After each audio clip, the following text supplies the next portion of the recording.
Good morning, all of you. I hope you all are fine. So, we have completed our first chapter in mathematics, yes or no? And we had a doubt session too. After doubt session, I am going to start our new chapter, that is fraction, chapter 2. Fraction पढ़ने से पहले आप ये जानिए कि fraction है क्या actually, ठीक है? तो देखिए, और फ्रैक्शन पढ़ने का जरूरत क्यों पड़ा? देखो फ्रैक्शन क्या होता है?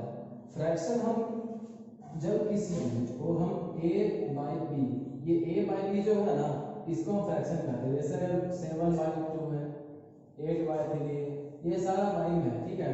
a बाई बी अगर है तो वो क्या है? फ्रैक्शन में, ठीक है? लेकिन इसका कुछ शर्त है ना, क्या कि इसमें a और b ये दोनों जो है ना वो होना चाहिए होल नंबर। दोनों क्या होना चाहिए? दोनों होना चाहिए होल नंबर। अब होल नंबर में आपको पता है कि होल नंबर किसे कहते हैं? 0 1 2 3 4 डॉट डॉट डॉट इनफाइनाइट, ये सारा होल नंबर है ना। तो a और b ये दोनों होल नंबर में से ही होना चाहिए, लेकिन b जो है ना वो 0 के इक्वल नहीं होना चाहिए।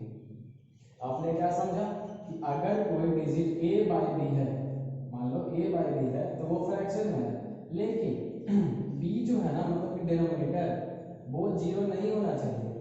डिनोमिनेटर 0 नहीं होना चाहिए। न्यूमरेटर 0 हो सकता है, न्यूमरेटर 0 हो सकता है, लेकिन डिनोमिनेटर 0 नहीं होगा, ठीक है? तो ये हमारा है फ्रैक्शन, मेनली हम इसे फ्रैक्शन कहते हैं। अब फ्रैक्शन कुछ कुछ बहुत तरह का होता है, ठीक है? एक एक करके हम सबके बारे में पढ़ते हैं। सबसे पहले जो हमारा ना वो प्रॉपर फ्रैक्शन है। सबसे पहला हमारा क्या है? Proper fraction. अब ये प्रॉपर फ्रैक्शन क्या है? तो प्रॉपर फ्रैक्शन हम उस फ्रैक्शन को कहते हैं ना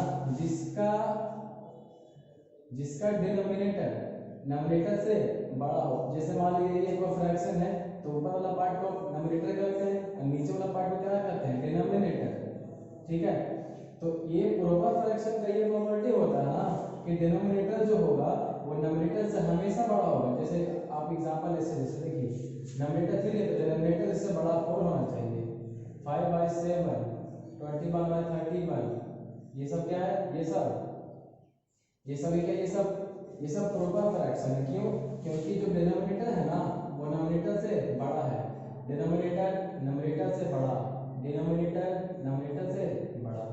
मतलब इसका ये कहता है कि जो डिनोमिनेटर होगा ना वो न्यूमरेटर से बड़ा होगा।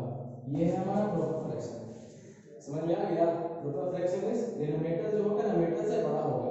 उस टाइप के फ्रैक्शन को क्या कहते हैं? Proper fraction. और इसका कुछ एग्जांपल आपके सामने रहा, ठीक है? सेकंड जो हमारा है वो है improper fraction. Improper fraction second हमारे पास क्या है? फर्स्ट हमारे पास प्रॉपर फ्रैक्शन और सेकंड हमारे पास क्या है? Improper fraction. अब देखो इम्प्रॉपर फ्रैक्शन क्या होता है? इसका जस्ट उल्टा। इसमें क्या था? डिनोमिनेटर न्यूमरेटर से बड़ा था, लेकिन इसमें क्या है? उल्टा होगा, न्यूमरेटर डिनोमिनेटर से बड़ा होगा। इसमें क्या होता है कि न्यूमरेटर जो है ना वो डिनोमिनेटर से बड़ा होगा। ये इसको कहते हैं इम्प्रॉपर फ्रैक्शन। इसका मतलब क्या होगा? अगर न्यूमरेटर है, नीचे डिनोमिनेटर है, तो ऊपर वाला होगा इससे बड़ा, ठीक है? इसमें क्या था? नीचे वाला इससे बड़ा था। अभी क्या है? न्यूमरेटर डिनोमिनेटर से बड़ा है। आप एग्जांपल लिख सकते हैं, जैसे 4/2, 7/6, 18/7 एक्सेट्रा। तो ये सभी क्या है? ये सब आप देखिए कि डिनोमिनेटर से ना न्यूमरेटर हर जगह बड़ा है। यहाँ भी डिनोमिनेटर से न्यूमरेटर बड़ा है, यहाँ भी डिनोमिनेटर से न्यूमरेटर बड़ा है, और यहाँ भी डिनोमिनेटर से न्यूमरेटर बड़ा है। तो वैसा फ्रैक्शन जिसमें डिनोमिनेटर न्यूमरेटर से बड़ा होता है उसे हम क्या कहते हैं? इम्प्रॉपर फ्रैक्शन कहते हैं, ठीक है? चलिए देखिए, हमारे पास जो थर्ड फ्रैक्शन है ना वो है डेसिमल फ्रैक्शन। कौन सा फ्रैक्शन? Decimal fraction. अब डेसिमल फ्रैक्शन क्या होता है? तो देखो डेसिमल फ्रैक्शन वो होता है ना जिसके डिनोमिनेटर में हमेशा 0 फिगर होना चाहिए। 0 फिगर करने से मतलब 1 पे 0, जैसे 10, 100, 1000, 10,000 ऐसे डॉलर, ठीक है ना। डिनोमिनेटर कुछ ऐसा होना चाहिए। अगर आपसे एग्जांपल पूछेगा तो आप कैसे लिखेंगे, जैसे देखिए यहाँ लिखा 2/100, तो नीचे में ऊपर नंबरेटर से कोई मतलब नहीं है कि नंबरेटर मेरा क्या है, नंबरेटर से कोई मतलब नहीं है। डेसिमल फ्रैक्शन में नंबरेटर से कोई मतलब नहीं है, लेकिन डिनोमिनेटर जो होता है ना वो सिर्फ या तो 10, 100, 1000, 10,000 ऐसा कुछ होगा। 1 पे 0 होना चाहिए, डजंट मैटर वो 1 पे कितना 0 है, ठीक है, वो 1 पे ही 0 होना। जैसे 2 पे 100, अगर ये कहते 4/200, यहाँ भी तो डबल 0 है, लेकिन नहीं, ये डिजिट भी 1 ही होना चाहिए, ठीक है। अगर यहाँ 2 लिख देंगे तो ये गलत हो गया, 4/100 होगा, ठीक है ना। तो ये सभी के फ्रैक्शन को क्या कहेंगे हम, डेसिमल फ्रैक्शन। जैसे यहाँ लिखा 18/100, लिखा 1000/10,000, तो ये सब क्या है आपका डेसिमल फ्रैक्शन में। क्यों, क्योंकि नंबरेटर से डेसिमल फ्रैक्शन में नंबरेटर से कोई मतलब नहीं है। डिनोमिनेटर जो होगा ना वो सिर्फ 1 पे 0 होना चाहिए, 1 0, 2 0, 3 0, 4 0 एक्सेट्रा एक्सेट्रा, ठीक है ना। नंबरेटर से कोई मतलब नहीं है, नीचे में बस 1 पे 0 होना चाहिए। अगर यहाँ ऐसे लिख दिया मान लीजिए कि 18/400, ये गलत हो गया, क्यों, ये डेसिमल फ्रैक्शन नहीं बना, ठीक है। ये बन गया प्रॉपर फ्रैक्शन हो सकता है क्योंकि डिनोमिनेटर बड़ा है नंबरेटर से, प्रॉपर फ्रैक्शन हो सकता है, लेकिन ये डेसिमल फ्रैक्शन नहीं है, ठीक है ना। क्यों, इसलिए नहीं है क्योंकि नीचे में ना 4 है, डिजिट क्या होना चाहिए, सिर्फ 1 और आगे में 0, ठीक है ना।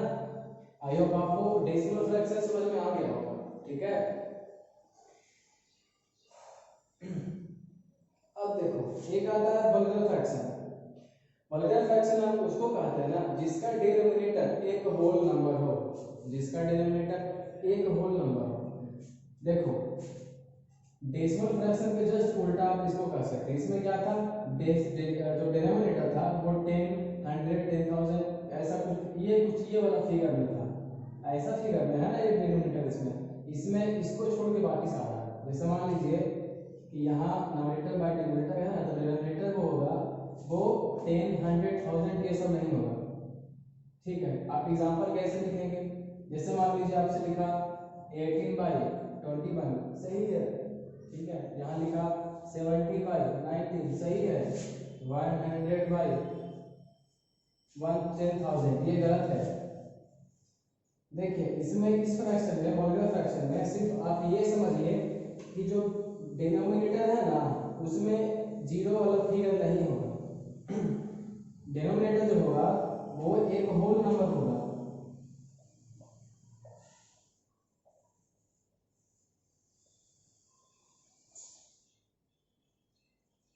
एक्सेप्ट डिनोमिनेटर एक होल नंबर होगा, एक्सेप्ट छोड़कर किसको, 10, 100, 1000, 10,000 ऐसे डॉट डॉट डॉट। इस तरह का जो फिगर होता है ना 1 पर 0, ये वाला डिनोमिनेटर में नहीं होना चाहिए। इसके अलावा कुछ भी रख दो, इस पे देखो यहाँ क्या 1 पर 0 है, नहीं ना, तो ये है, ये वल्गर फ्रैक्शन है, लेकिन इस पे 1 पे 0 है इसलिए वल्गर फ्रैक्शन नहीं है। समझ में आ गया, तो एक बार फिर से देख लीजिए। इसमें डेसिमल फ्रैक्शन में क्या होता है ना कि डिनोमिनेटर हमेशा 1 पे 0 होगा, 1 पे 0, 2 0, 3 4 5 एक्सेट्रा एक्सेट्रा, ठीक है। 1 पे ही 0 होगा, सिर्फ 1 पे। 2 3 पे जैसे यहाँ हमने लिखा था कि 4/200, तो यहाँ 2 पे 0 था, तो ये नहीं होगा, डेसिमल फ्रैक्शन नहीं है, क्योंकि डेसिमल फ्रैक्शन होने के लिए सिर्फ 1 पे 0 होना चाहिए, ठीक है ना। ऐसा क्यों है कि 1 पे 0 होना चाहिए, देखो कारण है। अगर हमसे लिखा है 0.26 और हमसे कहा इसको फ्रैक्शन में बनाओ, तो इसको हटाएंगे तो नीचे 1 ही आएगा ना, और डबल 0 देखो तो 1 ही आता है ना हर जगह। कोई भी फ्रैक्शन को आप डेसिमल में कन्वर्ट कीजिएगा तो नीचे 1 ही आएगा ना। यहाँ लिखा 0.267, बाई करके डेसिमल टर्म में नीचे 1, 1 2 3 0, हमेशा नीचे 1 ही आता है ना, तो 2 4 कहाँ से चला गया, समझ में आ रहा है। देखो ये तो हो गया, नीचे आया वल्गर फ्रैक्शन। इस फ्रैक्शन में क्या होता है ना कि डिनोमिनेटर आपका एक होल नंबर होगा, लेकिन होल नंबर होगा उसके साथ साथ 10, 100, 1000, 10,000 ये वाला फिगर सेम टू सेम यहाँ पे नहीं होगा, यहाँ पे होगा, यहाँ पे नहीं होगा। एग्जांपल में आप देख सकते हैं 8/21, बस 1 पे 0 वाला फिगर को ना छोड़ करके डिनोमिनेटर में कुछ भी डाल दो, ये आपका लॉगरिथम फ्रैक्शन हो गया, ठीक है ना। चलिए देखिए आपके पास जो नेक्स्ट फ्रैक्शन है ना, फ्रैक्शन नंबर 5, उसको वो है हमारा मिक्स्ड फ्रैक्शन। अब मिक्स्ड फ्रैक्शन क्या होता है, देखो अगर किसी फ्रैक्शन को हम एक होल नंबर और एक प्रॉपर फ्रैक्शन के प्लस ऐसे वाले फिगर में लिख सकेंगे, वो है मिक्स्ड फ्रैक्शन। जैसे लिखते हैं 4:7/9, ये क्या है, ये एक मिक्स्ड फ्रैक्शन है। क्यों? क्योंकि 4 एक होल नंबर है ना, और 7/9 एक प्रॉपर फ्रैक्शन है कि नहीं है, क्योंकि डिनोमिनेटर बड़ा है। देखो समझ में आ रहा है। जैसे अगर हम यहाँ लिखे 3:2/4, अब इसमें देखो ये हमारा मिक्स्ड फ्रैक्शन है। क्यों है मिक्स्ड फ्रैक्शन? क्योंकि यहाँ देखो 3 एक होल नंबर है कि नहीं है, 3 होल नंबर है ना। अब प्रॉपर फ्रैक्शन से 2/4 प्रॉपर फ्रैक्शन है कि नहीं है। अगर आप लोग फ्रैक्शन को पढ़े होंगे तो आपके मन में डाउट क्रिएट हो रहा होगा, आपको अभी ये समझ में नहीं आ रहा होगा ना, क्योंकि यहाँ तो लिखा हुआ प्लस में, यहाँ प्लस कहाँ है, प्लस नहीं है ना, कहीं नहीं है ना प्लस कहीं। तो देखिए एक चीज आपकी जानकारी के लिए बता दें कि अगर यहाँ लिखा 4:7/9 तो आप इसको अपने मन से लिख दीजिए 4 + 7/9, कोई फर्क नहीं होता है, आप इसको ऐसे लिख सकते हैं, ठीक है। अगर आपसे दे दिया, मान लीजिए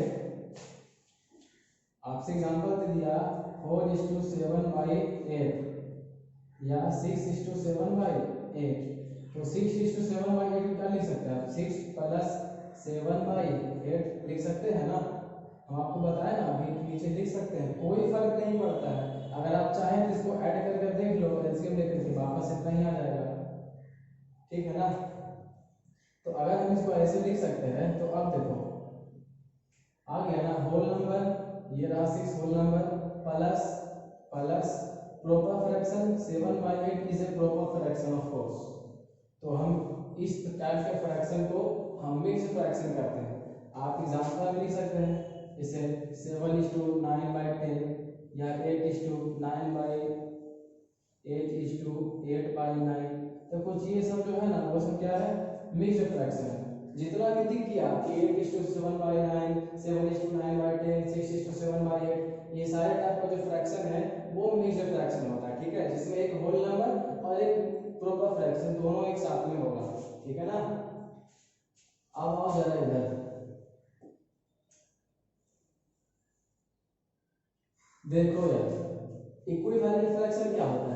इक्विवेलेंट फ्रैक्शन ना हम उस फ्रैक्शन को बोलते हैं जो एक सेम डिजिट के मल्टीपल में चलता है, सेम डिजिट के मल्टीपल में चलेगा। अगर मान लीजिए यहाँ लिखा 2/4, जैसे यहाँ लिखा मान लीजिए 1/2, एक फ्रैक्शन है यहाँ, यस एक फ्रैक्शन का हम क्या बोले कि कोई फ्रैक्शन जिसका नंबरेटर और डिनोमिनेटर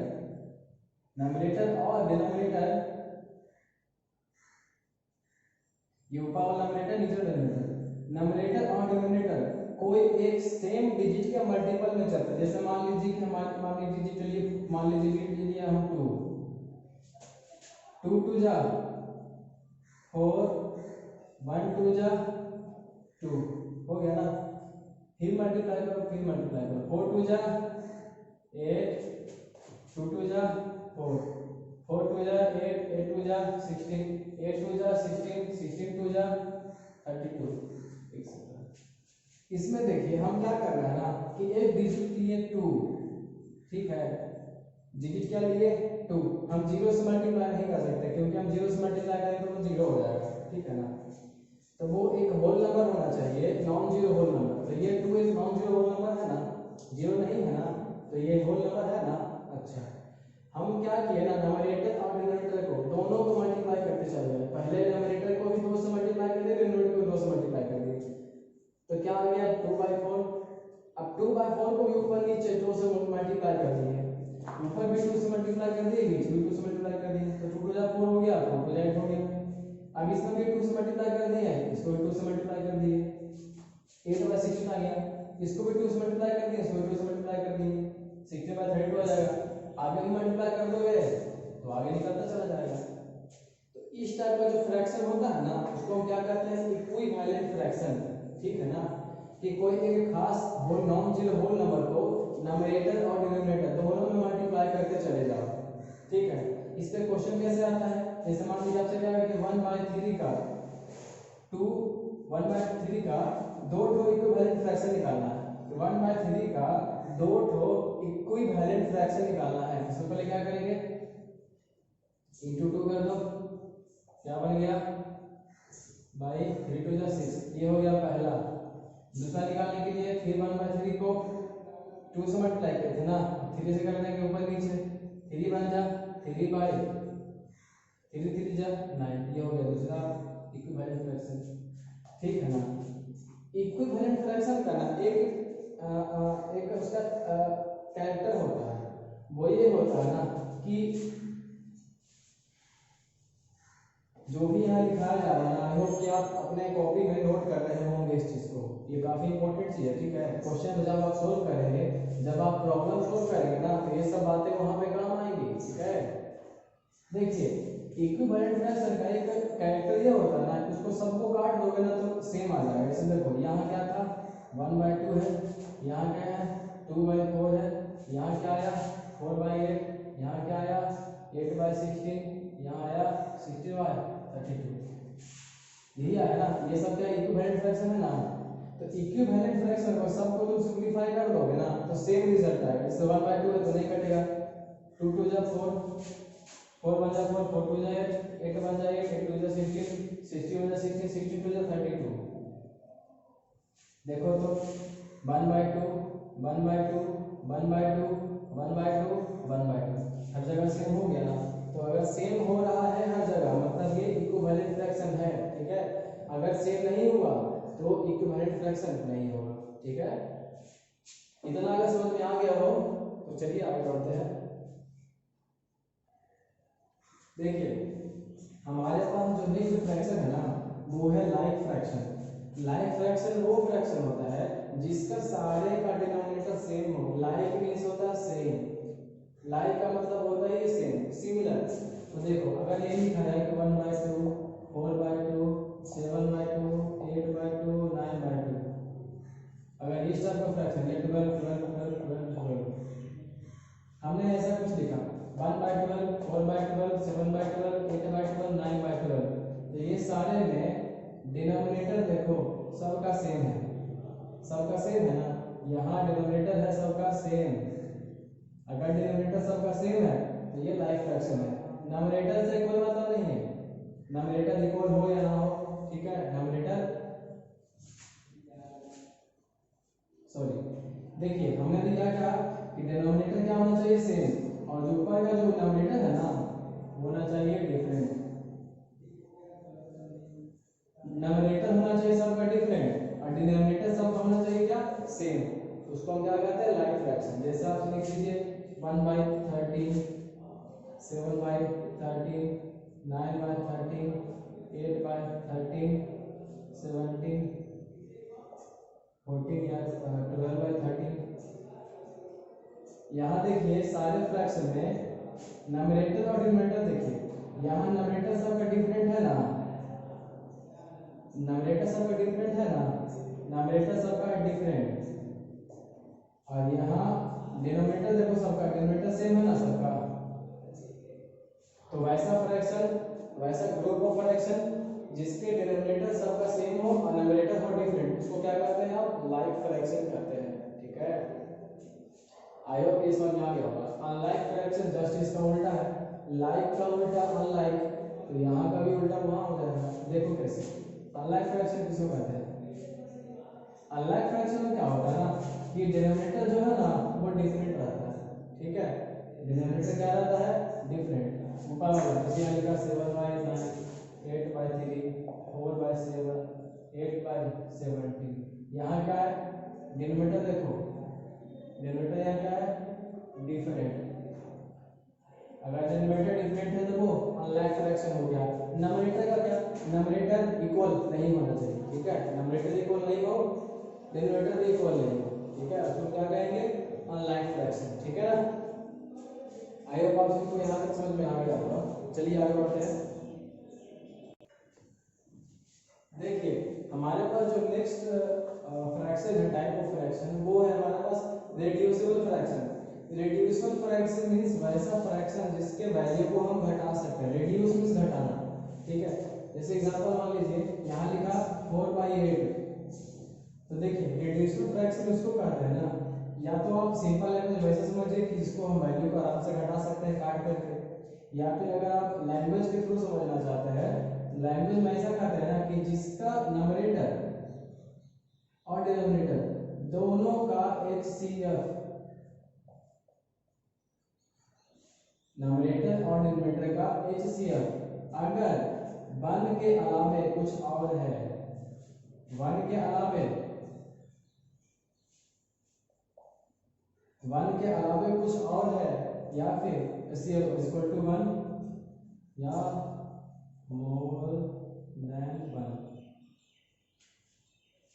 अगर HCF न्यूमरेटर और डिनोमिनेटर दोनों का 1 नहीं होना चाहिए, 1 के अलावे कुछ और आ गया तो उसको हम क्या कहेंगे, रिड्यूसिबल फ्रैक्शन। जैसे अगर यहाँ लिखा है एग्जांपल सेम 4/8, ठीक है, इस एग्जांपल को चेंज कर देते हैं, यहाँ लिख दो 1/2।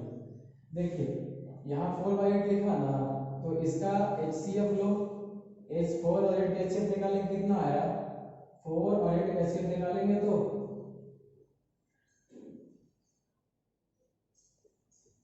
4 आया ना, 4 और 8 का है HCF कितना आया, 4। इसको लिख देते हैं अच्छे से, HCF कितना आया, 4। क्या ये 1 है या नहीं है, 1 नहीं है ना, 1 से ज्यादा हो गया ना, तो ये कौन सा है, रिड्यूसिबल फ्रैक्शन, ठीक है। इसमें एक चीज आता है ना क्या कि हम रिड्यूसिबल फ्रैक्शन को हम ये प्रॉपर फ्रैक्शन में कैसे चेंज करेंगे, रिड्यूसिबल फ्रैक्शन को प्रॉपर फ्रैक्शन में कैसे चेंज करेंगे वो देख लीजिए। जैसे क्या, जैसे एक एग्जांपल, जैसे देखिए सेम चीज करते हैं, 4/8 है, इसका HCF निकाल लें, 4 आया। अब इसी 4 से ना ऊपर नीचे भाग दे दो, 4/4 बटा 8 डिवाइडेड बाय 4। इसी HCF से 4 से ऊपर नीचे दोनों तरफ भाग दे दो, 4 से भाग 4 बाय देंगे 1, 4 से 8 भाग देंगे 2, 1/2। ये हमारा प्रॉपर फ्रैक्शन आ गया, इसमें क्या गया। देखिए एक एग्जांपल आप देते हैं, जैसे हमने यहाँ लिखा 8/38, यहाँ क्या लिखा 8/38।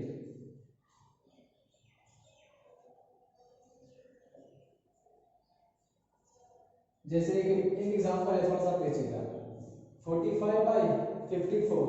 अगर 45/54 है, इसको हमको पता करना है कि ये रिड्यूसिबल फ्रैक्शन है या नहीं है, ठीक है। तो सबसे पहले क्या करो, न्यूमरेटर और डिनोमिनेटर का क्या निकालो, HCF। HCF कितना आया, 9, HCF 9 आया ना। अगर HCF 9 है, 1 तो नहीं होना चाहिए ना, 1 के अलावा कुछ और, ठीक है। तो यहाँ 9 हो गया HCF, तो HCF अगर 9 है तो कौन सा, ये रिड्यूसिबल फ्रैक्शन हो गया, ठीक है। अब हम इस फ्रैक्शन को, रिड्यूसिबल फ्रैक्शन को प्रॉपर फ्रैक्शन में कैसे चेंज करेंगे, तो देखो वही काम करना है। 44/54 है, 45/54, इसका HCF कितना आया था, 9 आया था। इस 9 से ऊपर नीचे भाग दे दो,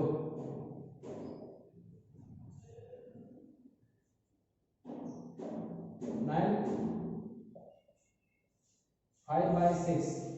ये एक प्रॉपर फ्रैक्शन है। एक और रिड्यूसिबल फ्रैक्शन फिर से देख लीजिए। रिड्यूसिबल फ्रैक्शन उस फ्रैक्शन को कहते हैं जिसका न्यूमरेटर और डिनोमिनेटर का HCF 1 के अलावे कुछ और आ जाए, 1 के अलावे 2 आए, 3 आए, 7, 10, 1000 कुछ भी आए, लेकिन 1 नहीं आना चाहिए। अगर HCF 1 नहीं आया तो वो रिड्यूसिबल फ्रैक्शन है, ठीक है। अब रिड्यूसिबल फ्रैक्शन को हम प्रॉपर फ्रैक्शन में चेंज कर सकते हैं, वो कैसे, रिड्यूसिबल फ्रैक्शन का न्यूमरेटर और डिनोमिनेटर दोनों का एचसीएफ निकालिए, ठीक है, और उसी एचसीएफ से ऊपर नीचे भाग दे दीजिए, भाग दे देंगे तो आपका फ्रैक्शन निकल जाएगा, ठीक है। अब हमारे पास है इररिड्यूसिबल फ्रैक्शन। इररिड्यूसिबल फ्रैक्शन इसका जस्ट उल्टा, इसमें क्या था, एचसीएफ 1 नहीं आना चाहिए, और इसमें है क्या कि एचसीएफ 1 ही आना चाहिए। यहाँ क्या है, अगर न्यूमरेटर और डिनोमिनेटर दोनों का एचसीएफ 1, मतलब कि कोई एक ऐसा फ्रैक्शन जिसका न्यूमरेटर और डिनोमिनेटर दोनों का एचसीएफ कितना आ गया 1, तो वो हमारा क्या है, इररिड्यूसिबल फ्रैक्शन। जैसे यहाँ लिखा 3/5, एग्जाम्पल 3/5, अगर तुम इसका एचसीएफ निकालोगे कितना आया 1, एचसीएफ 1 ही आया ना, तो ये क्या बन गया, इररिड्यूसिबल फ्रैक्शन। जैसे हम लिखे हैं 7/11, यहाँ लिखा 8/30, यहाँ लिखा 27/31, ये सब क्या है, इररिड्यूसिबल फ्रैक्शन है, क्योंकि इस सभी में जो एचसीएफ होगा ना इक्वल टू 1 ही आया है, सारे में एचसीएफ जो है वो 1 आएगा। अगर न्यूमरेटर और डिनोमिनेटर का एचसीएफ 1 आता है तो इररिड्यूसिबल फ्रैक्शन, अगर न्यूमरेटर और डिनोमिनेटर का एचसीएफ 1 के अलावा कुछ और आ गया, 1 नहीं आया, तो वो रिड्यूसिबल फ्रैक्शन। समझ में आ गया? चलिए आगे बढ़ते हैं। देखिए हमारे पास जो लास्ट फ्रैक्शन है ना वो है कंपेयरिंग फ्रैक्शन, मींस दो फ्रैक्शन जिसको हम कंपेयर कर रहे हैं। तो देखो यहाँ फर्स्ट में क्या लिखा है, if a and b sorry a by b and c by d, अगर a by b और c by d दो फ्रैक्शन है, ठीक है, तो पहला केस ये बनता है ना कि मान लीजिए कि पहला fraction a by b c by d से बड़ा है। मान लेते हैं क्या कि पहला fraction a by b c by d से बड़ा है, तो क्या होगा ना कि जब इसमें क्रॉस मल्टीप्लिकेशन करेंगे तो a into d बड़ा हो जाता है b into c से, a into d बड़ा हो जाता है b into c से। देखिए इसका एग्जांपल करते हैं। मान लेते हैं कि पहला फ्रैक्शन जो मेरा है 2/3, ठीक है, और सेकंड है मेरा 1/3। पहला क्या लिखा 2/3 और सेकंड क्या लिखे 1/3। आप देखिए a by b और c by d, a by b बड़ा है, a by b बड़ा है ना, इसमें a by b बड़ा है ना उसमें, तो देखिए इसमें जब क्रॉस मल्टीप्लाई करेंगे ना तो a into d b into c से बड़ा हो जाता है। देखिए a into d यही है ना दोनों, 3 2 6, और ये क्या होगा 3 into 1, देखो तो 6 ग्रेटर देन 3, बड़ा हो गया ना। a by b हमने 2/3 को a by b माना और 1/3 को c by d, तो पहला सीन में ये क्या हुआ ना कि a by b बड़ा था c by d से, यहाँ देखो a by b बड़ा है c by d से, तो जब क्रॉस मल्टीप्लाई किए ना तो ये a और d इस दोनों को और इस दोनों को ना, तो ये दोनों गुना किए और इस दोनों गुना किए, तो जो a into d था ना वो बड़ा हो गया, ठीक है। आप चाहे तो कुछ और एग्जांपल लेके आप खुद सॉल्व कर सकते हैं। देखिए सेकंड क्या है, सेकंड में जस्ट उल्टा, यहाँ क्या बोला कि a by b अगर c by d दो फ्रैक्शन है, अगर a by b c by d से यहाँ था बड़ा, लेकिन अगर यहाँ छोटा हो जाएगा ना तो क्रॉस मल्टीप्लिकेशन में a by d c by c a d c b से छोटा हो जाता है। जैसे देखिए इसका एग्जांपल लेते हैं। अगर मान लीजिए कि आपसे एक फ्रैक्शन लिखा, जैसे लिखा 1/4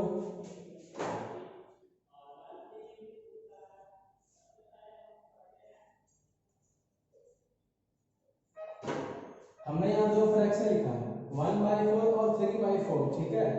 इसमें देखो क्या है, इसके हिसाब से a by b छोटा है c by d से, यहाँ देखो a by b छोटा है c by d से, छोटा है ना, तो जब क्रॉस मल्टीप्लाई करेंगे 4 1 जा 4 और 4 3 जा 12, देखो तो बड़ा हो गया ना, c b a b c d, देखो तो a d 4 है और b c कितना है 12, देखो तो ए बी और बी सी और सी बी बड़ा हो गया ना, ये हमारा ए डी और ए सी बी बड़ा हो गया ना ए डी से, ठीक है, यही कहना चाह रहे थे। थर्ड में क्या बोला कि अगर दो फ्रैक्शन इक्वल हो आपस में, जैसे मान लीजिए यहाँ लिखा 4/7 और 4/7, दो फ्रैक्शन लिखा है, इसका एग्जांपल है ये। मान लीजिए यहाँ लिखा है 4/7 4/7, और दो फ्रैक्शन जो इक्वल हो, यहाँ देखो दोनों फ्रैक्शन इक्वल है ना, तो क्या बोला जब क्रॉस मल्टीप्लाई करेंगे ना तो भी दोनों इक्वल होगा। ये दोनों इक्वल है ना, ये देखो क्रॉस मल्टीप्लाई 7 4 जा 28, जब यहाँ से गुना करेंगे 7 4 जा 28, ये दोनों इक्वल हो गया ना। ए बी ए डी और बी सी, देखो दोनों इक्वल हो गया ना। ये था हमारे पास टाइप्स ऑफ फ्रैक्शन, ठीक है, टाइप्स ऑफ फ्रैक्शन यहाँ पे खत्म हो गया। और आपके एक्सरसाइज में एक्सरसाइज 2.8 सिर्फ ऐड करना है।